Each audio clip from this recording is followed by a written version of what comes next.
नमस्कार, मी मृण्मय मुठे. मला तुम्ही थोडंसं ओळखताच, पण आज आपल्याबरोबर एक खास व्यक्तिमत्व आहे. ॲडव्होकेट वसंत नामजोशी उर्फ माझे बाबा. 40 वर्ष कोर्टातली वकिली, 30 वर्ष संघ कार्यकर्ता म्हणून कार्यरत असलेले, 15 वर्ष पत्नीसह खाद्य व्यवसायामध्ये कार्यरत असलेले असे मल्टी टॅलेंटेड माझे बाबा. आज आपण त्यांच्याशी एक खास मुलाखत घेणार आहोत त्यांची आणि थोड्याशा गप्पा मारणार आहोत. खरं तर विषय आहे आपला आजचा न्याय व्यवस्था आणि राजकारण. नमस्कार सर, तुमचं स्वागत आहे या मुलाखतीमध्ये.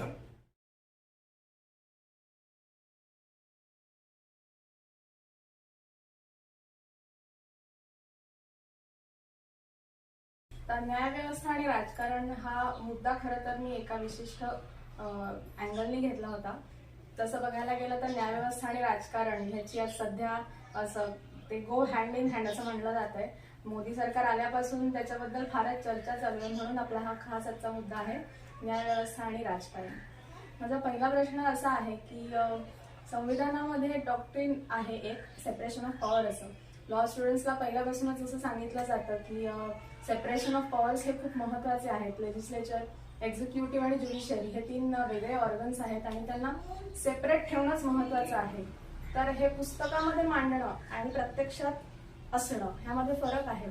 तर सेपरेशन ऑफ पॉवर शक्य आहे का? तुम्हाला काय वाटतं? सेपरेशन ऑफ पॉवर शक्य आहे ना. आपल्या देशाने ते उत्तमरित्या राबवलं आहे. आता प्रत्येक व्यवस्थेमध्ये काही दोष असतात, ते व्यक्तिगत असतात, व्यवस्थेचे दोष नसतात. एक डॉक्ट्रिन म्हणून हा जो घटनेमध्ये असं म्हटलं जातं, तो प्रत्यक्ष असे शब्द नाही वापरले, पण ती व्यवस्था आहे. एक अंडरलाईन स्ट्रॉंग करंट आहे घटनेमध्ये. ह्या व्यवस्था वेगळ्या असल्या पाहिजे. त्याचं कारण असं आहे की हा लोकशाहीचा आत्मा आहे. Separation of powers, check balance system ज्याला इंग्रजीत म्हटलं जातं, चेक अँड बॅलन्सेस, की स्वतंत्र कोणीच नाही, एकटा स्वतंत्र कोणी नाही. सगळ्या समाजाची व्यवस्था ज्याच्या हाती पूर्णपणे सोपवलेली आहे, अशी एकही राजकीय किंवा सार्वजनिक व्यवस्था, न्याय व्यवस्था नाही, एक्झिक्युटिव्ह नाही आणि राजकीय व्यवस्था पण नाही. त्यामुळे प्रत्येकाला आपापलं एक काम आखून दिलेलं आहे. प्रत्येकाची एक बाउंड्री ठरवलेली आहे, सीमारेषा ठरवलेली आहे. त्याच्या पलीकडे त्याने जायचं नाही. याचं कारण असं आहे की याच्या पूर्वी लोकशाहीचा उदय होण्याच्या पूर्वी राजा एक सगळ्या प्रजेचं कल्याणकारी व्यवस्था म्हणून व्यवस्था बघत असेल आणि त्याच्यामध्ये हुकुमशाही, मग ती कल्याणकारी हुकुमशाही असेल तर ती खूप छान असते, त्याने समाजाचं भलं होतं, असं एक मीथ आपल्या सगळ्या देशामध्ये फार प्रभावीपणे. मग प्रत्येक वेळी शिवाजी महाराजांचं उदाहरण दिलं जातं. शिवाजी महाराज असे शतकानुशतकात एखाद्या वेळी जन्माला येणारं व्यक्तिमत्व असतं. नॉर्मली माणूस हा सामान्य माणूस षड्रूपीने असा वाहवत जाणारच असतो. त्यामुळे तो प्रत्येक वेळी समाजाचं हित करेलच असं नाही, प्रत्येक वेळी त्याची ती क्षमता असेल असंही नाही. समाजामध्ये अत्यंत कर्तृत्ववान अशी अनेक व्यक्तिमत्व समाजामध्ये अस्तित्वात असतात. या सगळ्या व्यक्तिमत्वांनी मिळून समाज बनलेला असतो. त्यामुळे प्रत्येकाला आपापलं काम करून समाजाचं भलं कसं होईल याचा विचार करण्याची आणि काम करण्याची संधी मिळाली पाहिजे. म्हणून आपल्या इकडे घटनेमध्ये 3 व्यवस्था केलेल्या आहेत. त्यातली एक न्याय व्यवस्था आहे, न्यायपालिका आहे, संसद आहे आणि संसदेने केलेल्या कायद्यांची अंमलबजावणी करण्यासाठी शासकीय यंत्रणा आहे, ज्याला एक्झिक्युटिव्ह असं म्हटलं जातं. आता मुळात हे का सुचू शकतं, हे कोणाला सुचू शकतं की जो माणूस तळागाळातून काम करत वर झालेला आहे, मोठा झालेला आहे. बाबासाहेब हे असं व्यक्तिमत्व होतं की ते फक्त अकॅडमिशियन नव्हते, ते एक जगातले सर्वमान्य अकॅडमिशियन होते, पण त्याच्याबरोबर त्यांनी सर्वसामान्य माणसाचं दुःख अतिशय जवळून बघितलेलं होतं. आणि हे सर्वसामान्य माणसाचं दुःख जर दूर करायचं असेल, त्याच्या वेदना जर संपवायच्या असतील, तर एका माणसाच्या, एका यंत्रणेच्या हातात समाजाचे सर्व प्रश्न सोडवण्याच्या शक्ती देण्यात काही अर्थ नाही, हेही याचं त्यांना उत्तम भान होतं. त्यामुळे ती सगळी व्यवस्था करताना घटनेमध्ये ह्या 3 व्यवस्थांचं सेपरेशन ऑफ पॉवर्स करण्याची व्यवस्था त्यांनी केली. बेसिक स्ट्रक्चर असा कन्सेप्ट अनेक वेळी बोलला जातो. केशवानंद भारतीचं ज्यावेळी केस सुप्रीम कोर्टात चालू होती, त्यावेळी त्या अर्जदाराच्या वतीने नानी पालखीवाला त्यांचं काम बघत होते. त्या सगळ्या घटनेमध्ये त्या केसला मुळात मोठी कलाटणी दिली नानी पालखीवालांनी. त्या नानी पालखीवालांनी बेसिक स्ट्रक्चर म्हणजे काय असे याची यादी दिली होती की घटनेचे बेसिक स्ट्रक्चरची चर्चा आजही आपण नेहमी ऐकतो. घटनेचे बेसिक स्ट्रक्चर काय आहे, असं प्रत्यक्षात लिखित स्वरूपात आज रोजीही कुठे उपलब्ध नाही. पण बेसिक स्ट्रक्चर म्हणजे काय असलं पाहिजे याची यादी त्या आर्ग्युमेंटमध्ये लिखित स्वरूपात नानी पालकरांनी दिलेली आहे. त्यातलं एक महत्वाचं आहे जे आपण ज्याला अंडरलाईन करंट आहे घटनेमध्ये, डॉमिनंट करंट आहे असं जे म्हणतो, की ते सेपरेशन ऑफ पॉवरचं सूत्र आहे. ते त्यांनी त्यात मांडलं होतं की ह्या घटनेमध्ये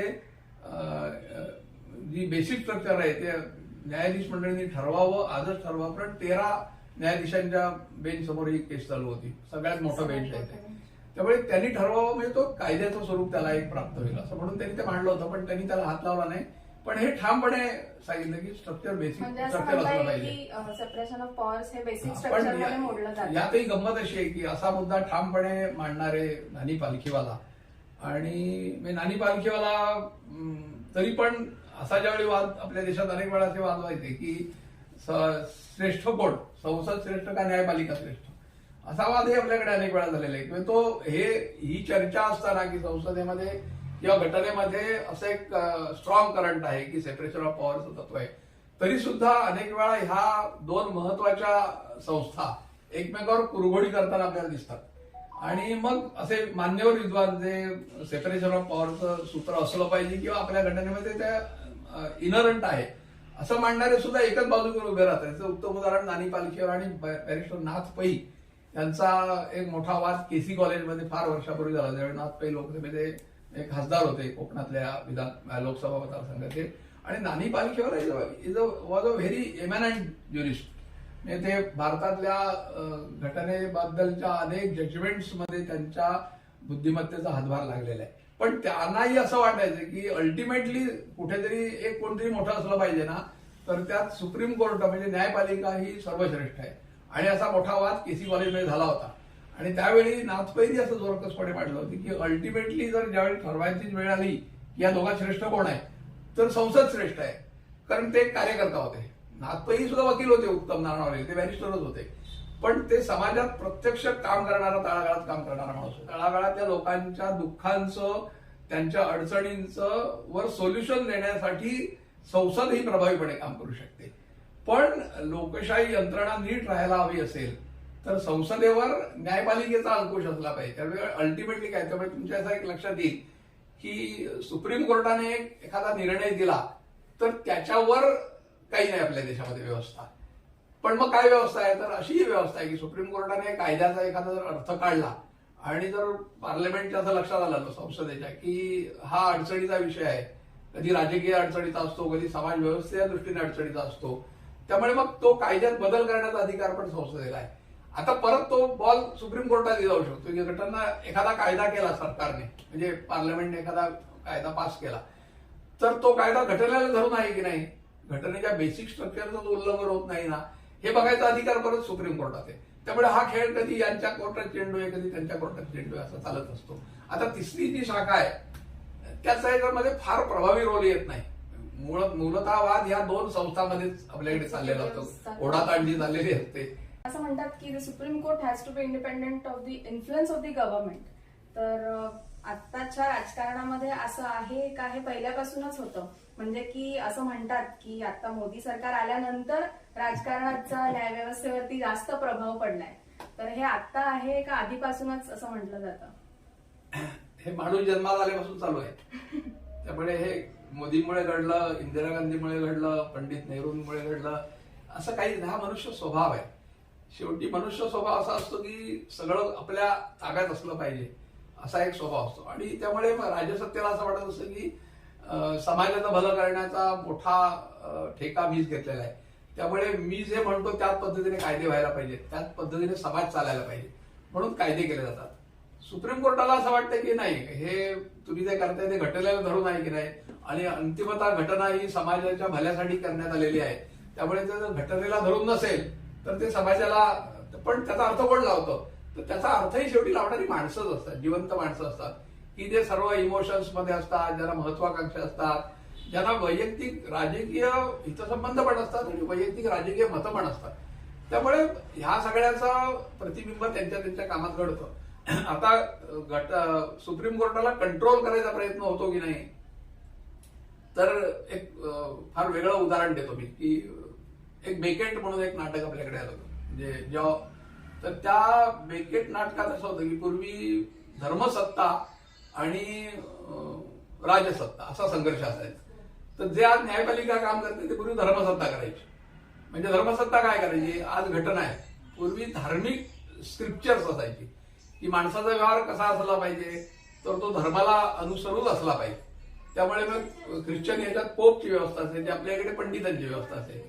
त्यामुळे एखाद्या माणसाचं वागणं हे न्याय धर्मसंगत आहे की नाही ठरवायचा अधिकार कोणाला होता, तर पोपला होता आणि आपल्याकडे पंडितांना आणि शास्त्री मंडळी नव्हता. मग तिथे आपल्या इकडे इतकं ठळक नव्हतं, पण तिथे खूप ठळक व्यवस्था होती की पोपला अधिकार खूप होते आणि राजसत्तेला पण अधिकार होते. त्यांच्यात असा संघर्ष यायचा. म्हणून असा एक विषय येतो की पोपची व्यवस्था नेमणूक करायची असते, तर तो आपल्या मित्राचीच नेमणूक तिथे करतो. पोप म्हणून आपला मित्र कसा आहे, तो बेकेट असतो, त्याचं नाव बेकेट. आणि मग नंतर त्या बेकेटच्या असं लक्षात आलं की समाजाची दुःख खूप मोठी आहेत, म्हणजे त्यामुळे तो राजाची बाजू न घेता समाजाची बाजू घेऊन उभा राहतो आणि मग त्यांच्यात संघर्ष उभा राहतो. तसं आपल्या इकडे नमकहराम म्हणून एक सिनेमा आला होता, त्यात अशाच प्रकारचं होतं. त्यामुळे हा जुना विषय आहे की कुठल्याही न्यायव्यवस्थेला, आपल्या राजकीय व्यवस्थेला असं वाटतं की सुप्रीम कोर्ट आपल्या पहिल्यात असावं. इंदिरा गांधींनी वाटायचं. म्हणजे केशवानंद भारती हा जो प्रख्यात घटला जो आला, मगाशी मी त्याचा उल्लेख केला, तर त्यावेळीचा तो खरं होतं विषय, टार्गेट होतं इंदिरा गांधींनी केलेली अमेंडमेंट. तर त्यांनी जी अमेंडमेंट केली होती ती फार भयानक होती, त्यामुळे ती रद्द होणं क्रमप्राप्तच होतं. पण अशी अमेंडमेंट करायचा त्यांना अधिकार आहे की नाही, हाच त्याचा मूळ विषय होता. आणि ती त्यांनी सांगितलं. त्यामुळे इंदिरा गांधींना असा इंटरेस्ट होता की हे अधिकार मला असले पाहिजेत संसदेला, म्हणजे मला, कारण त्यावेळी त्यांची अमर्याद सत्ता देशामध्ये होती, त्या म्हणतील ते सगळं चालायचं. त्यामुळे त्यांना असं वाटायचं की केशवानंद भारतीचं रुलिंग जे येईल ते आपल्या बाजूने यावं, म्हणून त्यांनी खूप प्रयत्न केले. त्याचा अतिशय रंजक इतिहास या जजमेंट पूर्ण केस फली नरिमननी बिफोर मेमरी फेड्स म्हणून एक त्यांचं आत्मचरित्र लिहिलेलं आहे. त्याच्यामध्ये केशवानंद भारतीची केस अतिशय तपशिलात मांडलेली आहे त्यांनी. त्यात ह्या केसमध्ये याचं जजमेंट येण्यासाठी त्यांना अशी भीती वाटत होती की हे जे 13 लोक आहेत हे सगळे मिळून आपल्या विरुद्ध निकाल देतील, म्हणून ते जजमेंटच येणार नाही असा धडपड त्यांनी केली. मग त्या 2 जजना तुम्ही रजेवर जा, आजारी पडा, आणि मग ते जे सिक्री म्हणून ते मुख्य जे न्यायाधीश होते ते दुसऱ्या दिवशी निवृत्त होणार होते. ते निवृत्त झाले असते तर ते ह्या केसचं परत हिअरिंग घ्यावं लागलं असतं.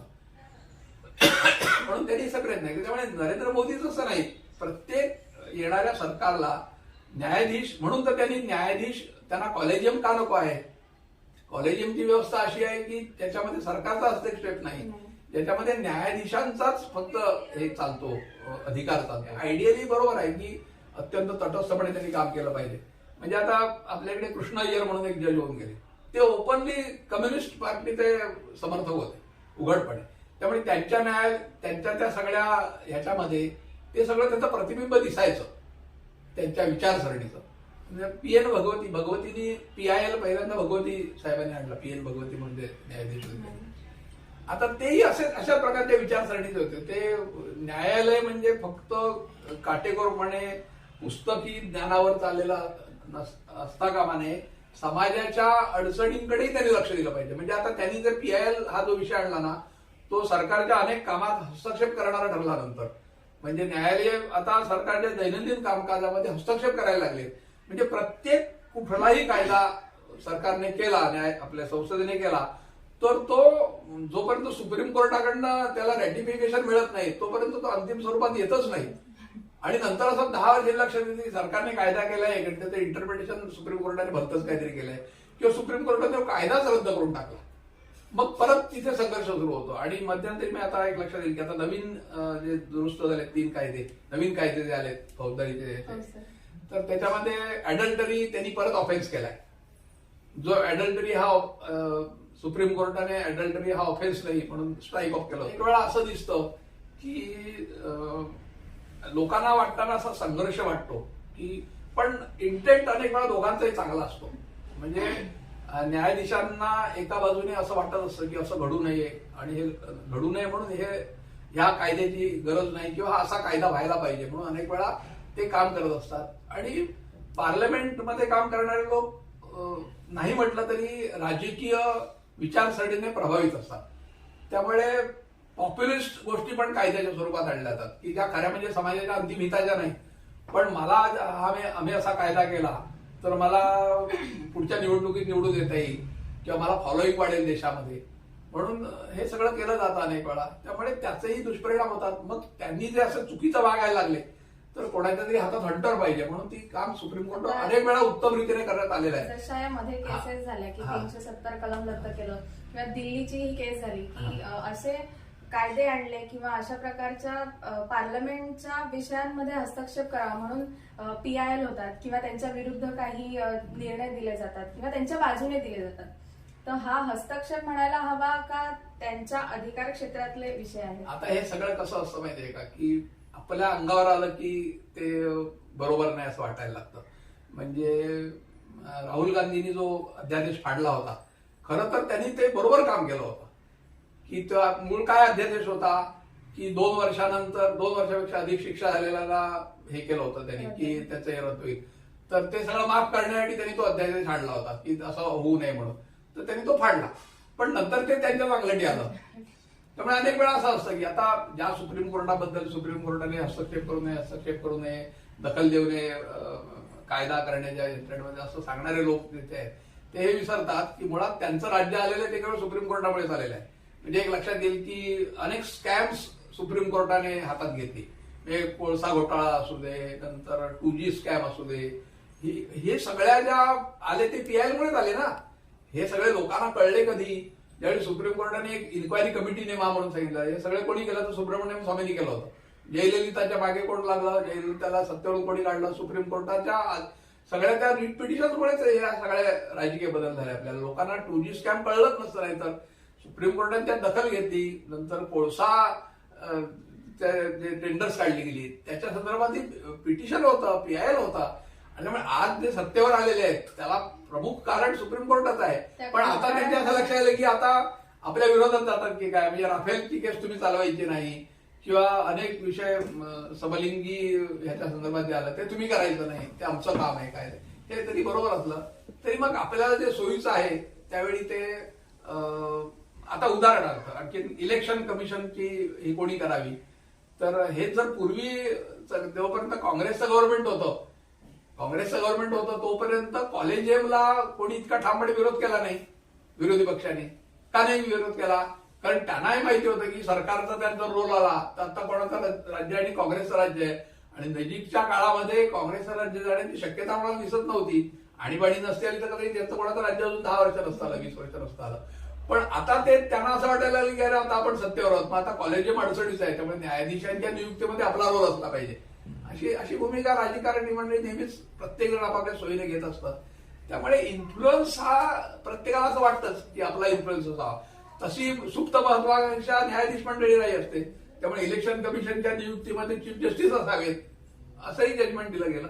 पण त्याच्यावरती लगेच मग त्यांनी ह्याच्यानंतर कायदा होईपर्यंत असं म्हणतात आणि मग त्याच्यानंतर लगेच पार्लमेंटचा कायदा होतो.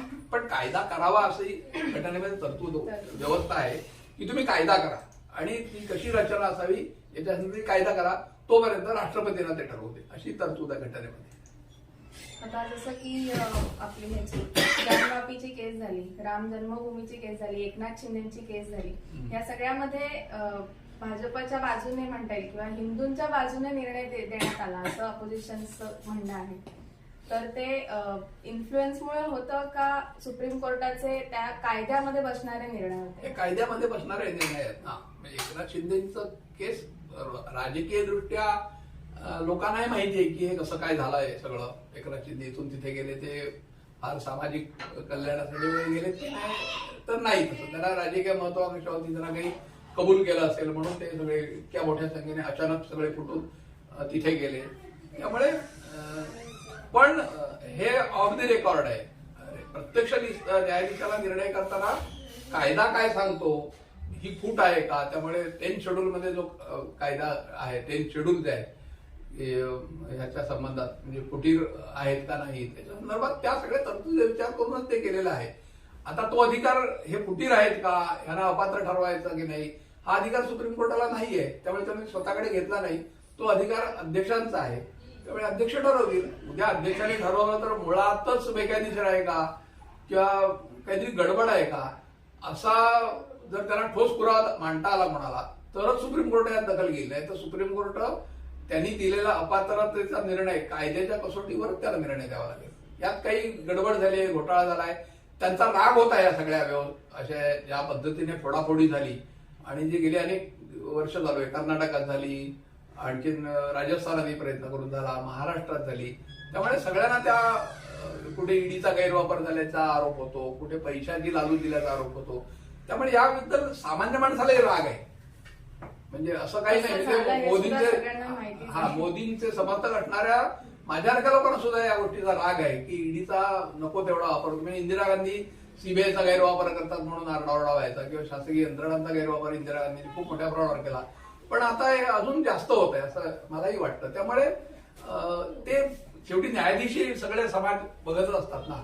त्यामुळे त्यांचा तो सगळा राग त्यांनी त्यांच्या जजमेंटमध्ये व्यक्त केलाय. पण हुकूम देताना त्यांनी कायद्याच्या मर्यादा सांभाळल्या. आता मणिपूर व्हायलन्स वरती चीफ जस्टिसची कमेंट होती, म्हणजे की तुम्ही लवकर करा नाही तर मग आम्ही याच्यामध्ये जाऊ. तर तो संबंध त्याचा मणिपूर व्हायलन्सचा संबंध लॉ अँड ऑर्डरशी होता, स्टेटच्या लॉ अँड ऑर्डरशी. तर त्याच्यामध्ये हस्तक्षेप झाला की कसं? हस्तक्षेप जनरली करू शकतात ते. जनरली त्यांना पीआयएल मध्ये 142 त्यांनी समजा दाखल केला अशा ह्याच्या विरुद्ध. तो लॉ अँड ऑर्डरचा प्रश्न आहे. मशिनरी जर ब्रेकडाऊन झाली, कॉन्स्टिट्युशनल मशिनरी ब्रेकडाऊन झाली असं जर वाटलं तर सुप्रीम कोर्ट दखल घेऊ शकतं. ज्या पद्धतीचा तो व्हिडिओ आला त्या पद्धतीवरून कोणालाही असं वाटेल की कॉन्स्टिट्युशनल मशिनरी ब्रेकडाऊन झालेली आहे किंवा ऍडमिनिस्ट्रेशन अशा प्रकारे स्त्रियांचं रक्षण करायला असमर्थ ठरलाय म्हणून सुप्रीम कोर्ट दखल घेऊ शकतं. सुप्रीम कोर्ट अनेक आजच नाही पूर्वी पण सांगतोय. MC चागलांचं रोजेस इन डिसेंबर म्हणून आत्मचरित्र आहे. त्याच्यामध्ये त्यांनी असा एक प्रसंग दिलाय की ते म्हणाले मी सकाळी उठलो, नाश्ता करायला बसलो, चहा प्यायला बसलो आणि नेहमीप्रमाणे ही सर्वसामान्य पद्धत न्यूजपेपर म्हणाले माझ्याकडे आला. मी न्यूजपेपरमध्ये एक बातमी वाचली आणि त्याच्यामध्ये एक ऍक्सिडेंट झाल्याची बातमी होती आणि माझ्या असं लक्षात आलं त्या बातमीवरून 100% त्या ड्रायव्हरची चूक होती. एक मुलगी मेली होती त्या अपघातामध्ये. तर त्यांनी चीफ सेक्रेटरीला त्यांनी ऑर्डर काढली. म्हणजे मुख्य न्यायाधीश, मुंबई न्यायाधीश हायकोर्टाचे मुख्य न्यायाधीश होते ते. त्यांनी ऑर्डर काढली की याच्यावर गुन्हा दाखल करा म्हणून. त्यामुळे अशा प्रकारे समाजात घडणाऱ्या गोष्टी ज्याची राजकीय व्यवस्था दखल घेत नाही किंवा ज्याचं कोणी दखल घेत नाही त्याचा दखल घ्यायचा अधिकार नक्की न्याय यंत्रणेला आहे. आणि न्याय यंत्रणा आपल्याकडे अनेक वेळा कामं करते ही अतिशय चांगली गोष्ट आहे. न्याय यंत्रणेचा रोल आपल्या देशामध्ये फार मोठा आहे. म्हणजे सुप्रीम कोर्ट आणि अनेक हायकोर्टाने जी जजमेंट दिली त्यांनी कायदा समृद्ध केलेला आपल्याकडे. जे न्याय कायदा करतात त्यांना पुढच्या परिणामांची काही कल्पना असते तसं नाही. त्याची त्या त्रुटी असतात त्या सगळ्या सुप्रीम कोर्ट भरून काढतं. म्हणजे कुठलाही आज तुमच्या एक लक्षात येईल की कुठल्याही कायद्यासंबंधित सुप्रीम कोर्टाची आर्ग्युमेंट असतात त्यावेळी बेअर टेक्स्ट कोणी दाखवत नाही.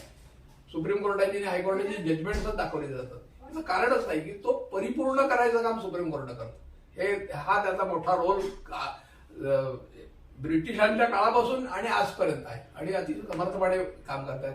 चुका होत राहतात, नको तिथे दखल घेतली जाते. अनेक वेळा ऍडमिनिस्ट्रेटिव्ह कामात दखल घेतली जाते, सरकारला सूचना केल्या जातात. पण सरकारच्याकडून पण काही मर्यादा असतात या समाजाला. आता मणिपूरच्या याच्यात त्यांनी जे केलं तर त्यांना काही मुळात न्यायाधीश हा त्याच्या चौकटीत बसून काम करत असतो. तो समाजात इतक्या प्रकारे मिसळून काम करणारा माणूस नसतो. त्यामुळे समाजाचे ताणेबाणे काय आहेत हे त्याला माहिती नसतं. मणिपूर हा खूप प्रचंड कॉम्प्लिकेटेड विषय आहे. म्हणजे मणिपूरची समस्या आज नाहीये, आज ती हायलाईट केली गेली. मणिपूरची समस्या सुप्रीम कोर्टाने काय केलं तर 2 न्यायाधीशांची नियुक्ती केली पण त्यांना तिथली काहीच माहिती नाही. त्यामुळे त्यांनी एवढं सांगितलं की तुम्ही काय कराल ते आम्हाला रिपोर्ट करा. त्याच्यापर्यंत सुप्रीम कोर्ट किंवा न्यायालय काही करू शकत नाही. कारण न्यायालयाजवळ एक्झिक्युटिव्ह यंत्रणाच काही नसते. एक्झिक्युशन त्याला परत सरकारवरच अवलंबून राहायला लागते या गोष्टी. त्यामुळे त्यांना त्यांच्या मर्यादा आहेत.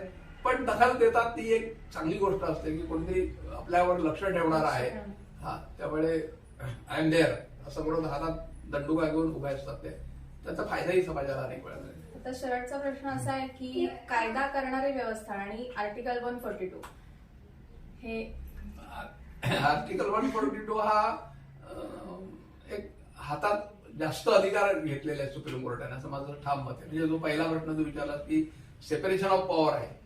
सेपरेशन ऑफ पॉवर मध्ये ज्युडिशरीचं जे काम आहे त्या ज्युडिशरीच्या कामाच्या संदर्भात 142 वाचलं पाहिजे. अन्य व्यवस्था ज्या आहेत, यंत्रणा आहेत त्यांनी केलेल्या कामाच्या संदर्भात 142चा वापर करता कामा नये. याचं एक उत्तम उदाहरण सांगतो की म्हणजे उद्या 142 घेऊन भारत पाकिस्तान युद्ध झालं तर भारत सरकारला सुप्रीम कोर्टाने त्या 142चा वापर करून सांगणार का की युद्ध करू नका? नाही सांगू शकत ना. तर नाही सांगता येणार. त्यांना न्यायालयीन ज्युडिशरीच्या संदर्भात जी कामं त्यांनी करायची आहेत त्या संदर्भात कुठलीही ऑर्डर करायचा अधिकार आहे. पण एक्झिक्युटिव्हने करायच्या कामासंदर्भात कुठली ऑर्डर करायचा अधिकार त्यांना मुळात घटनाकारांना अभिप्रेतच नसणार आहे. एक उदाहरण सांगतो की गोरखालँडचं आंदोलन चालू होतं कलकत्त्यामध्ये, दार्जिलिंगमध्ये गेल्या 1-2-3 वर्षापूर्वी. ममता बॅनर्जी त्यावेळी राजनाथ सिंग गृहमंत्री होते त्यावेळेची गोष्ट. आणि त्यांनी केंद्र सरकारकडे त्यांचा फोर्स मागवला की ते पोलिसांच्या आवाक्याबाहेर जायला लागलं म्हणून. केंद्र सरकारने तो फोर्स पाठवला आणि नंतर काही दिवसानंतर आंदोलन शांत झाल्यानंतर ममता बॅनर्जीने केंद्राला सांगितलं की आता तुम्ही तुमची फौज घेऊन परत जा, कारण केंद्राला राज्य सरकारच्या अनुमतीशिवाय फौज पाठवता पण येत नाही आणि मग ती परत घेता येते. त्यामुळे ती परत घेऊन गेले. तर कलकत्त्याच्या एका नागरिकाने कलकत्ता हायकोर्टात एक पिटिशन दाखल केलं. त्यांनी असं म्हटलं की गोरखा आंदोलन अजून शमलेलं नाही, त्यामुळे धोका अजून कायम आहे, तर हे परत बोलवायचं ऑर्डर करा. तर कलकत्ता हायकोर्टाने ऑर्डर केली की केंद्राने हे परत इथे पाठवावं, इथे अजून लॉ अँड ऑर्डरचा प्रश्न अजूनही शिल्लक आहे म्हणून. त्याच्यावर केंद्र सरकार आणि राज्य सरकार दोघांनी मिळून सुप्रीम कोर्टात अपील केलं, पिटिशन दाखल केलं. तर सुप्रीम कोर्टाने हे मान्य केलं नाही की असा ठरवायचा आम्हाला अधिकार नाही. केंद्राच्या फोर्सेसची हालचाल कशी असावी, त्यांनी कुठे त्यांची मार्शलिंग करावं हे ठरवायचा अधिकार न्यायालयाचा नाही, तो केंद्राचा आहे आणि राज्य सरकारचा आहे. पण त्यांनी सुप्रीम कोर्टाने सांगितलं ठामपणे की we are gods, there is nobody above us, we can do and undo anything. ह्याच्या इतका 142 आर्टिकलचा ग्रॉस दुरुपयोग कधी झालेला मी बघितलेला नाही. म्हणजे उद्या आर्मीचं व्यवस्थापन काय करायचं तुम्ही ठरवाल. आता आर्मीच्या याच्यात पण हल्ली महिलांचे अनेक पिटिशन सुप्रीम कोर्टात पेंडिंग आहेत. मग तिथल्या व्यवस्था काय आहेत, महिलांना आर्मीत इंडक्ट करण्यापूर्वी खूप विचारपूर्वक करायची गोष्ट आहे, ज्याचे दैनंदिन बरे वाईट अनुभव ह्या आर्मीतल्या माणसाला असू शकतात. पुस्तकात तुम्ही त्याचे निर्णय नाही करत, पुस्तक वाचून ठरवता येणार. त्यामुळे त्या मर्यादा 142च्या अनेक वेळा सुप्रीम कोर्ट ओलांडतं हे स्पष्ट आहे. म्हणजे तुम्ही कायद्याच्या चौकटीत राहून जे काही निर्णय द्यायचे ते द्या, ऍडमिनिस्ट्रेशन मध्ये तुम्ही नका हस्तक्षेप, तुमचं काम नाही. असे बरेच मुद्दे अजून आहेत ज्याची चर्चा आपल्याला करायची आहे. आज आपण हा विषय इथेच थांबूया. परत आपण भेटूया पुढच्या नव्या गेस्टसह. धन्यवाद.